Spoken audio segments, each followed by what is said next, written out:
Auspicia este programa Micael, Medicina Integrativa, un espacio de sanación integral en Mendoza. Integramos ciencia, escucha y trabajo interdisciplinario para acompañar cada proceso de salud. Tratamientos personalizados con un equipo profesional y un abordaje holístico para alcanzar la salutogénesis. Pensado para el abordaje integral, la prevención y el equilibrio entre cuerpo, mente y espíritu. 50 años acompañando procesos de salud. Clínica Micael, un nuevo paradigma del bienestar. Encontranos en Emilio Jofré 473, quinta sección, Mendoza, Argentina. Mutual Jerárquicos de Salud. Planes de salud a tu medida. Cobertura médica nacional. Amplia cartilla de profesionales y centros de salud. Más de 1000 prácticas que no requieren autorización previa. Hasta 60% en medicamentos y descuento adicional en nuestra red de farmacias. Acceso a telemedicina, atención a un clic de distancia. Estés donde estés. Asociate desde la comodidad de tu hogar. Somos una mutual de servicios que pone a las personas en el centro de nuestras acciones. Mutual Jerárquicos de Salud. ¿Qué tal? ¿Cómo les va? ¿Cómo andan ustedes? Muy, pero muy buenas tardes. Acá nos encontramos una tarde más de Palabras y Verdades. Nos vamos a viajar hoy, en este primer tramo de Palabras y Verdades, a Misiones. Vamos a encontrarnos con Juan Carlos Furlan, quien es un productor agrícola, un trabajador, y como trabajador, la verdad le surge de su actividad. Dice un filósofo que la conciencia del hombre está en función de la relación que tiene con los medios de producción. El hombre de campo está todo el día con la cintura quebrada o pensando en cómo llevar adelante el emprendimiento que significa mantener un fondo agrícola, a veces ganadero también. Vamos a saludarlo y le vamos a preguntar que él nos aclare cuáles son sus actividades. Bienvenido, Juan Carlos Furlan, ¿cómo le va? ¿Qué tal, hermano querido? Qué gusto estar nuevamente con ustedes. Un saludo muy grande a todo tu público, a todos los amigos de aquellas latitudes. Me toca ser campesino, sí, tener esa mirada, esa voz que suele ser muy útil en estos tiempos tan vertiginosos, ¿no? Así que toca ser un poco asesor de algunas instituciones. Y bueno, también parte del plantel docente del Seminario Internacional de Biopoder Campesino, entre otras cosas. Así que bueno, uno va construyendo esa reputación sobre la base de mucho trabajo, pero también de mucho estudio. Ser campesino y al mismo tiempo instruido en lo que es la expansión de la conciencia del trabajo y de lo que son las funciones del ser humano en esta vida. Muchos creen que llegar a funcionarios es subir de un estado sencillo como el trabajador a un estado superior, y no entiende que están al servicio de. Y por razón de ello y de esa confusión que se repite sistemáticamente de hace muchas décadas, los que llegan a la función pública pisan el derecho de los que trabajan y omiten las posibilidades de prosperidad, producto de que si el hombre prospera, para ellos es un mal negocio, porque el hombre tiene autonomía de pensamiento, de sustento, entonces lo tienen que tener siempre arrinconado al productor, al trabajador en su conjunto, para que no pueda despegar vuelo no más allá de 5 centímetros del ras del suelo. En mi punto de vista, por supuesto, Juan Carlos, quiero escucharte para saber qué es lo que entendés y comprendes de lo que ha estado pasando acá con esta ley de tierra, y ustedes que están viviendo este problema tan serio como es la posibilidad de que se haga una presa que los deje secos directamente en el ámbito de Brasil, en el territorio de Brasil. No sé si también le correspete a Paraguay, ¿no? Así que te escuchamos.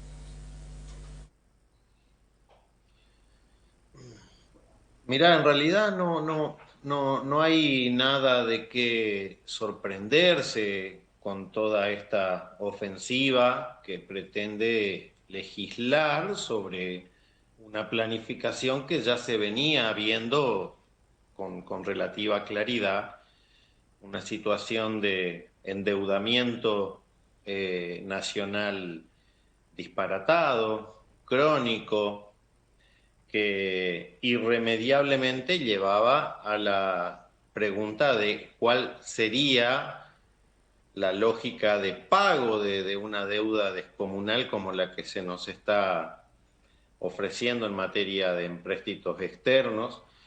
Y claramente, a todas luces, se vislumbraba que la forma de pago que se pretende por el endeudamiento es con el territorio nacional, con el desmembramiento y la destrucción de los estados soberanos, nacionales y provinciales, y bueno, y el encauzamiento hacia este tecnofeudalismo en el que las grandes corporaciones, bueno, pretenden un sistema que sea superador, según ellos, a los límites que hoy les imponen los estados.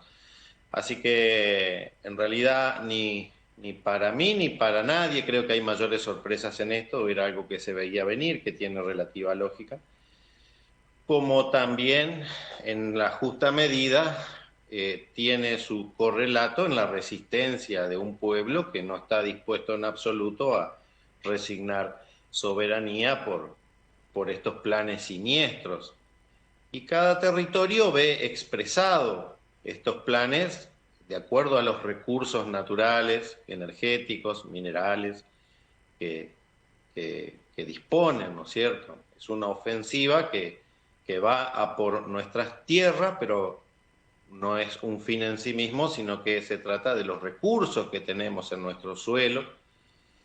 Y a la provincia de Misiones, esa ofensiva extractivista se manifiesta con la pretensión de construir una represa, una mega represa, que vendría a alimentar el data center más grande del mundo, tal y como se postuló ya desde la República del Paraguay. Es un emprendimiento que vendría a emplazarse en aquellas latitudes, que tiene que ver con los intereses del señor Peter Thiel, que tiene que ver con los intereses del Pentágono, y que, bueno, necesita de agua dulce y de energía eléctrica abundante y barata, y que para eso están queriendo este megaproyecto que vendría a inundar 13.000 hectáreas de selva, desplazar a 500 familias campesinas, modificar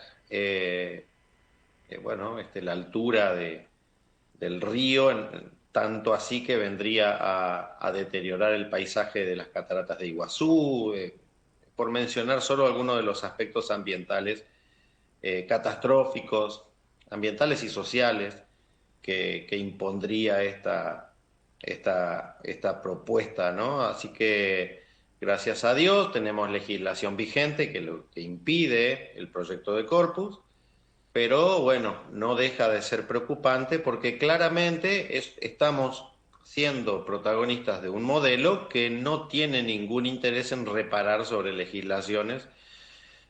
Atropellan sin más por el simple afán de seguir profundizando en un modelo que está agonizando a todas luces, ¿no?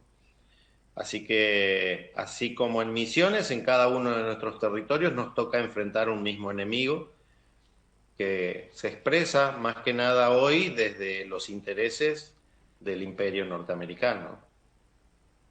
Lo que vos estás relatando es con palabras más, palabras menos, con cambios de protagonistas, pero la situación que se repite en todos los lares, en todas partes, provincias, municipios. ¿Qué medidas tendríamos que tomar nosotros para construir una patria en serio? Porque esto que nos está pasando es una patria para otros y nos excluye, si somos 48 o 49 millones de habitantes, excluye, diría yo, que a el 98% y el otro 2% vive de la función pública, que por eso hacía la observación yo que el hombre que llega a la función, llega para ser un servidor, es un empleado del pueblo, pero cuando llegan se les sube el copete y lo miran al ciudadano como medio con asco.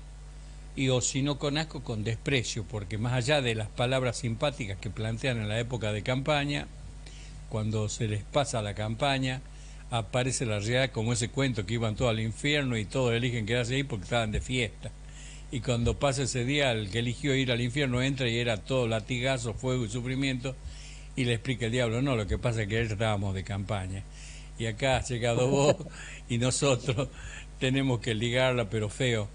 Lo lamentable es que este modelo para el conjunto de la ciudadanía, lo que es el sistema de manejo de las relaciones intersociales,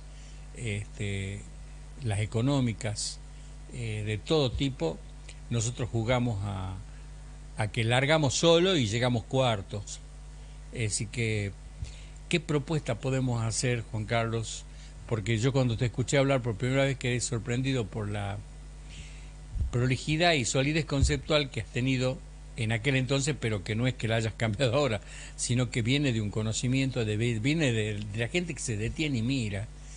Puede que nosotros tengamos este país tan rico, tan lleno de recursos y al mismo tiempo con 48 o 49 millones de personas paradas ahí, casi totalmente empobrecidas, y lo que sí tienen garantizado es la fecha de que van a dejar de funcionar. Vemos que cierra algún día una fábrica, otros días cierran 3, otros días cierran 2, al mismo tiempo no es tan solo la gente que ocupan ahí, sino son familias, al mismo tiempo la empresa consume de otras que son proveedoras de distintos artículos, entonces con 300 personas a lo mejor quedan 20.000 personas fuera de actividad.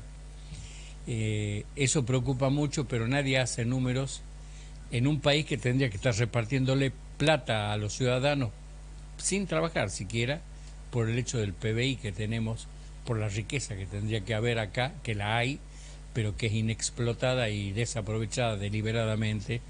Entonces, es mi punto de vista. ¿Crees que toda esta desgracia ocurre sin querer o corresponde a un plan?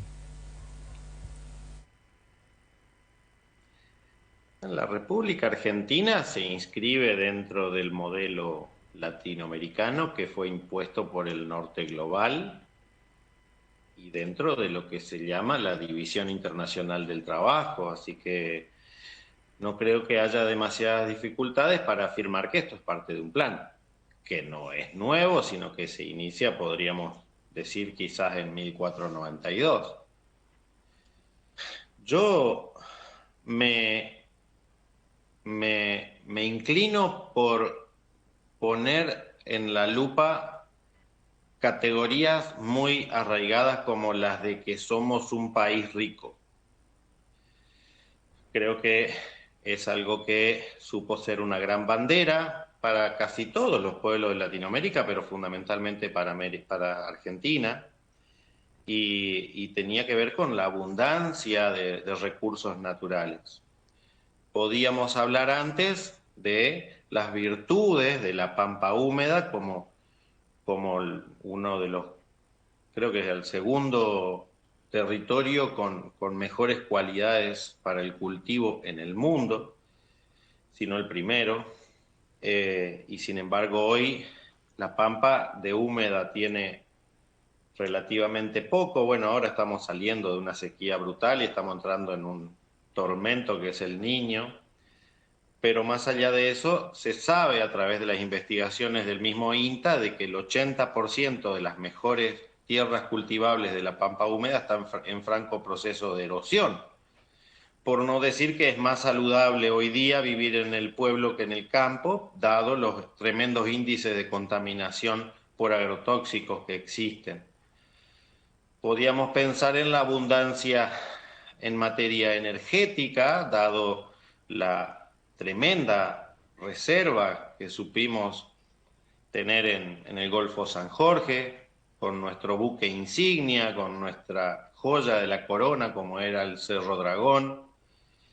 Y sin embargo, YPF, que es la petrolera de bandera, a través del Plan Andes, decidió ya abandonar completamente los yacimientos convencionales, y Cerro Dragón está en recuperación terciaria, lo que implica de que ya se están inyectando polímeros para tratar de sacarle algo todavía de petróleo a un una cuenca que está claramente superagotada. El 80%, 70-80% de la producción nacional de petróleo hoy depende de los yacimientos no convencionales, del shale, de Vaca Muerta, que tiene una tasa de retorno energética de apenas 5-1, cuando hace 50 años el Golfo San Jorge nos daba una tasa de retorno energética de 100-1. Esto significa que por cada barril de energía que invertíamos para extraer petróleo, obteníamos 100, y por ende teníamos un excedente de 99 barriles hace 50 años, que permitían la expansión de las carreteras, de la industria, de la educación, de la salud y el desarrollo en general de las sociedades complejas en un país como el nuestro.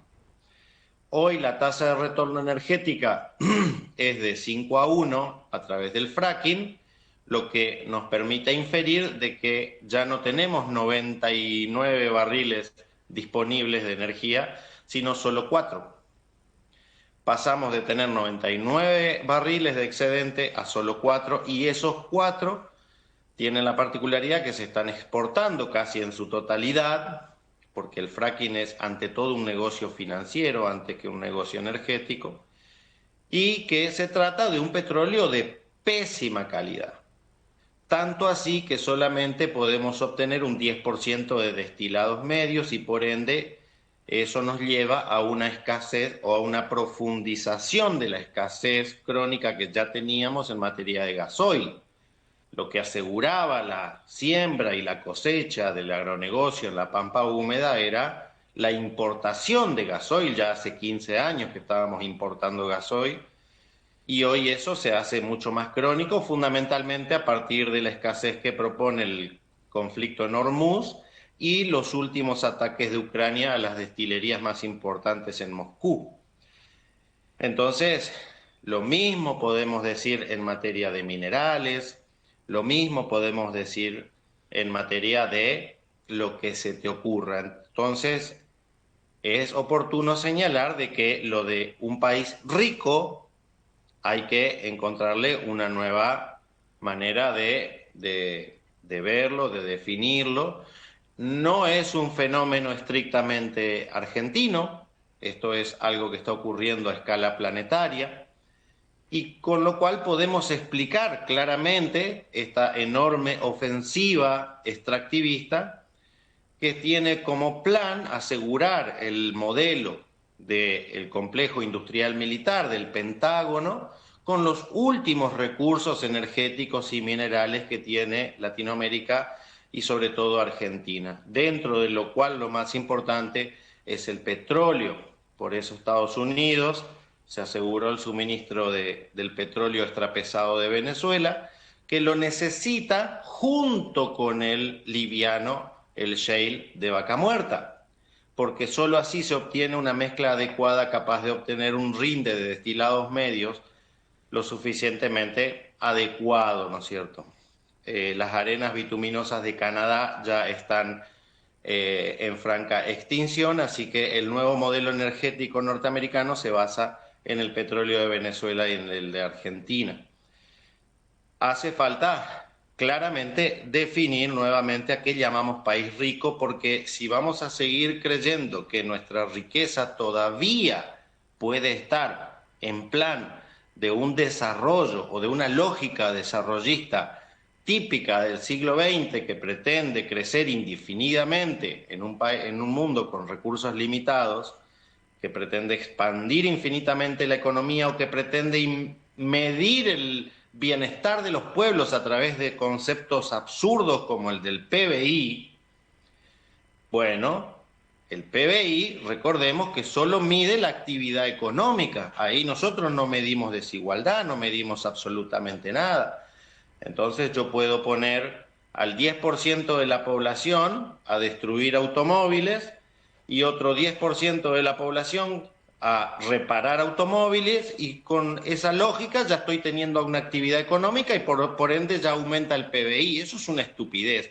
Si tenemos un terremoto, si tenemos un incendio, si tenemos cualquier desastre natural, para reconstruir el desastre hace falta mover la economía y por lo tanto aumenta el PBI. Eso no tiene nada que ver con la desigualdad, con la pobreza y con el aumento de la tasa de suicidios, comprendemos. Entonces, se trata de una etapa histórica como la que se nos presenta en el siglo XXI en la que tenemos que redefinir absolutamente todo. ¿Es un país rico? Sí, por supuesto que sí, pero ya no con las categorías viejas. Es un país rico que necesita establecer garantías que aseguren el bienestar de las grandes mayorías en un contexto de declive energético y de transición energética justa. Si no hay una transición energética justa, no hay posibilidades de soberanía, no hay posibilidades de consolidar y de permanecer en los territorios, no hay más que una ofensiva que tiende a destruirlo todo en el afán de sostener un sistema que es absolutamente insostenible. Entonces, ¿somos un país rico? Sí, por supuesto que sí. Pero Juan Carlos, ahí está un tema. Vos hablas de la ofensiva que es y de los recursos que tenemos, pero todos los recursos es como el maíz o como el huevo, que son alimentos en la medida que se procesen. Y los recursos, en la medida que son producidos, elaborados, en donde esté contenido como eje fundamental el beneficio a nuestro país, pasan a ser un elemento de sustento. Y acá no, porque la minería produce una degradación total del ambiente, ocupa el agua, la energía, o estos centros de inteligencia nuevos que se están preparando en distintos lares, que consumen energía, que consumen agua en forma total y no dan ninguna ocupación, no dan ni un empleo, no pues son empleos de alta tecnología que lo manejan ellos con su gente, no necesitan 10.000, 20.000, no. Es decir que lo que se está buscando es la sumisión.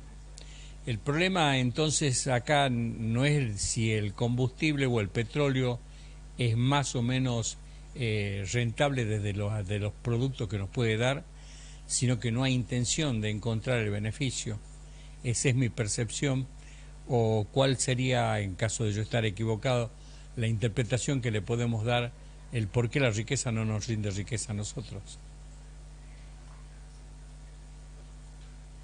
Las riquezas no están al servicio de satisfacer las necesidades y el bienestar de los pueblos, porque así funciona el sistema, así funcionó siempre. Entonces, desgraciadamente, solemos atender las cuestiones que hacen a la riqueza en general, pero no solemos poner en cuestión cuál es el sistema que sostiene todo esto. Entonces, mientras no exista empoderamiento de las comunidades en los territorios acerca de esos recursos naturales, para el usufructo del bienestar de la población, mientras no exista organización o comunidad organizada, mientras no exista el ejercicio de esta organización en pos de la satisfacción de las necesidades de la población, entonces no puede haber soberanía. Ahí ya estamos hablando al pedo. Si vamos a hablar de el empoderamiento o del uso de los recursos naturales en virtud de las necesidades de satisfacer las necesidades de la población, de lo primero que tenemos que hablar es de soberanía y por ende de comunidad organizada. Entonces, hemos delegado por las instrucciones, por el mandato, por la educación que nos fue conferida, hemos delegado la representación, hemos delegado la administración de lo público, ¿no? a la política o a las instituciones, ¿no? Y hemos entrado en esta comodidad de votar cada 4 años y después sorprendernos con los resultados. Entonces, estamos entrando en una etapa histórica que reclama el involucramiento, la participación activa de la comunidad para la consolidación del usufructo de los bienes del país en los territorios. Si no hay eso, pero Juan Carlos, ahí estamos quizás en la puerta de una definición que puede significar una posible solución. nosotros empoderamos a la gente. ¿Cuántas veces has empoderado vos en tus años de vida? Y si hablas con lo que los recuerdo, particularmente que tenés de tus padres, tus abuelos, se han vivido empoderando a gente, y toda la gente que llegó a un cargo, salvo honorables excepciones, salvo Alfredo Palacios, Alfredo Bravo en la época de cuando retornó la democracia, el doctor Arturo Ilia, todos los otros fueron vivillos que llegaron a la política, que algunos lo ven como salvador, y resulta que cuando se privatiza el petróleo en el gobierno de Menem, que fue presidente a posteriori, que es Kirchner, se robó toda la plata de la privatización y nunca se la vio en ninguna obra, ni fue a las cuentas de la provincia de Santa Cruz. Entonces, el problema mío no es estar a favor o en contra de Kirchner, porque fue Kirchner al lado del presente, fue una maravilla, desde el punto de vista de lo que ocurrió y lo que hizo, porque realmente nos está haciendo comer tierra a todos, producto de una concepción casi estúpida de la vida, porque si la aplicaría en su propia existencia a los funcionarios que dicen que no hay plata, bueno, no estarían ganando, ni ustedes lo agarrarían cuando estaba cruzando la frontera al senador Cuader, que llevaba $220.000 en un bolso, pero que eso era un 1 por 1.000.000 porcentual en relación a lo que ya tenía afuera, que tenía centenares de propiedades. El problema es el empoderamiento, le damos el poder. ¿Qué te parece, Juan Carlos, si empezamos a pensar que puede haber otro sistema de administración, otra democracia, en donde nosotros tengamos la capacidad de remover a los funcionarios? Porque si un tipo llega, vos decís, me lo tengo que pagar 4 años, y ya al segundo mes te cambió la letra de todo lo que prometió en campaña, como si la palabra fuera un juguete, y de ahí en más representa cualquier cosa, no a nosotros. ¿Habrá posibilidad en tu mente? ¿Conoces algún sistema? ¿Habrá posibilidad de que haya una democracia directa?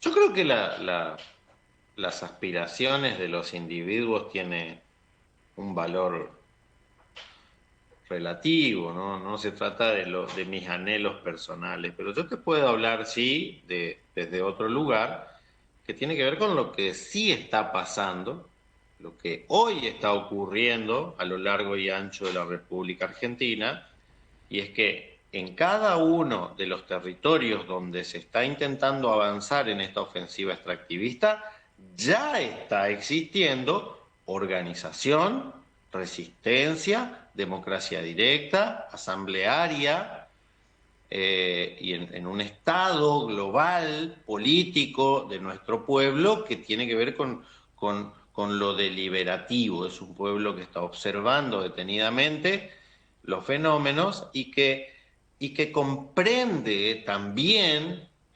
esto sucede en el seno de nuestro pueblo, de que se comprende también de que los liderazgos ya no son individuales.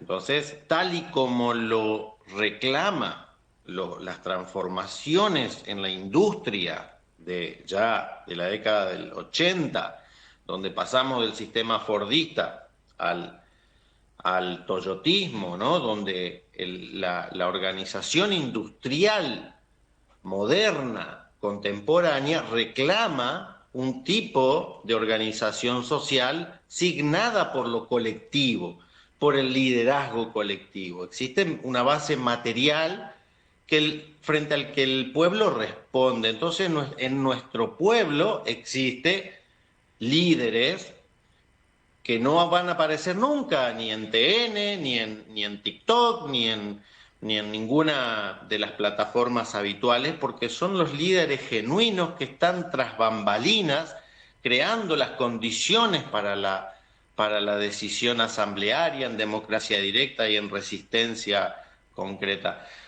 Pero esto se puede ver solamente cuando uno está con los pies en el territorio, cuando uno transita las propias trincheras, uno ve y puede ser testigo de todo esto de manera directa. Insisto, no lo vas a ver en las redes sociales y mucho menos en las grandes cadenas de noticias. Ahora, si bien esto no aparece mediáticamente, el poder real sabe que es así. Por eso reprime como reprime, por eso la violencia brutal que intenta aplicar a nuestros pueblos para amedrentarlo. ¿Por qué? Porque se sabe de que estamos como pueblo en un estado deliberativo, creando la organización suficiente que permita dar una resistencia certera. Entonces, ¿cuál es la esperanza? No necesito yo tener una aspiración esperanzadora, me resulta más que suficiente tener los pies en los territorios y ver con mis propios ojos lo que ya está pasando en cualquier parte de la República Argentina, y te lo puedo decir siendo yo testigo hoy, por ejemplo, en la lucha contra los planes en Misiones. Hoy más que nunca, a pesar de la tremenda ofensiva que estamos sufriendo los campesinos en la provincia de Misiones, toda esta ofensiva viene fracasando una y otra vez porque se encontraron con un pueblo muy despierto, muy experimentado, muy consciente, que no se chupa el dedo y que no está bajo ningún punto de vista dispuesto a permitir que todo esto ocurra. Entonces, yo tengo fe, pero la fe, hermano querido, tal y como dice la Biblia, es la certeza respecto de aquello que no se ve. Es una certeza, y es respecto de aquello que no se ve en las redes sociales o en los grandes medios de comunicación, pero que sí se ve en las luchas cotidianas de nuestros pueblos en los territorios. Bueno, pero la cuestión es que tenemos que entrar sin duda, más allá de las luchas parciales que podamos e incluso triunfar en las mismas, todas como si fuera un embudo en nuestro país, las medidas que vamos tomando desembocan en un punto en donde los derechos de importación, de exportación, el precio de los insumos, el precio de la energía y todos los insumos que consumimos para nuestra sobrevivencia, todo, hablemos de las boletas, los combustibles, todo, es una fábrica de generar pobreza para el conjunto de la población versus la riqueza de un grupo reducidísimo. Yo hacía una comparación. En estos 3 últimos años, en Colombia, los combustibles habían aumentado un 7%. Y acá pasaron de 320 pesos que costaba un litro de combustible a 2.500, 2.400 a la fecha. Un kilo de arroz que valía hace 3 años 80 pesos, llegó a valer 2.000 pesos a los pocos meses de ingresar este gobierno y ahora está a 1.000 pesos. Acá no sé por qué razón se mueve el precio de esa manera, pero los 1.000 pesos respecto al primer precio que he citado yo es 13 veces más alto. ¿Qué sueldo, qué ingreso? ¿Cuántas veces se multiplicó por 13 el ingreso de Juan Carlos Furlan? Bueno, el caso de Colombia es paradigmático y hay que detenerse ahí un segundo, ¿no? Colombia está siendo abastecida con su propio petróleo, el cual es un petróleo convencional y que ya está en declive hace más o menos 20 años. Lo interesante es que, si bien empieza a existir hace tiempo ya escasez de petróleo en Colombia, el anterior presidente, el señor Gustavo Petro, decidió no avanzar con el fracking, ¿no? Esto es muy interesante, y no solo decidió no avanzar con el fracking, sino que a su vez impulsó un modelo de transición energética justa que intentaba justamente empoderar a las comunidades, llevando la soberanía energética y alimentaria a los territorios para la resolución del problema en los territorios, y fue una experiencia realmente ejemplar. Entonces, el caso de Colombia es paradigmático porque este nuevo presidente, que es otro modelo más de estos golpes de estados blandos que impulsa el imperio norteamericano, hackeando nuestra democracia, lo primero que hizo fue darle carta abierta al fracking. Y ese fracking no tiene nada que ver con la soberanía de Colombia, como el fracking en la Argentina, Vaca Muerta, no tiene nada que ver con el suministro de energía para la República Argentina. Entonces, ¿por qué los combustibles en la Argentina están tan caros? Porque el fracking es caro. Entonces, nosotros estamos subsidiando, y a pesar de estar subsidiando el petróleo no convencional de Vaca Muerta, tenemos esos costos. ¿Por qué? Porque ante todo es un negocio financiero que tiene que ver con el esquema de bicicleta financiera, y que llevó a que el Tesoro norteamericano ya haya hecho el cuarto rescate, el primero de 40.000 millones de dólares, y todo eso en las últimas semanas, en los últimos meses. Eso delata de que el petróleo no convencional y el esquema en general de dominación que se está queriendo imponer está haciendo agua por todos lados. Por eso yo tengo fe, por eso yo tengo confianza, porque este gran modelo que nos están imponiendo es una estupidez de proporciones bíblicas, no cierra por ningún lado, no es negocio en absoluto. La única finalidad que tiene es la de ganar un poquito más de tiempo para que Estados Unidos consiga que China no avance. No estamos hablando de una nueva etapa extractivista que permita hacer América grande de nuevo. No le dan los números, no le cierran ni a palo. Entonces, en ese contexto, cuando nos hablan de esos megaproyectos, cuando nos hablan de esa gran ofensiva, en realidad nos están vendiendo mucho humo sobre algo que no cierra en absoluto. El mundo está consumiendo 38.000 millones de barriles de petróleo por año, y los modelos de upstream, es decir, los nuevos yacimientos que se están descubriendo, solo han llegado a conseguir 5.000 millones. Entonces tenemos un consumo de 38.000 millones y solamente estamos descubriendo nuevos yacimientos por 5.000 millones. Esto es una locura que se está derrumbando a paso súper acelerado, y la transición no va a suceder. Entonces los pueblos en este contexto, lo que estamos viendo frente a nuestros ojos es que se nos está queriendo imponer una distopía total, que se nos pide pagar el precio de la soberanía, del territorio, de la tradición, de la estirpe, de absolutamente todo, entregar absolutamente todo para literalmente nada. Y los pueblos que llevamos resistiendo 300 años en este suelo, no nos chupamos el dedo ni somos estúpidos. Entonces ellos saben que este modelo no funciona, saben que no están yendo ni para atrás ni para adelante.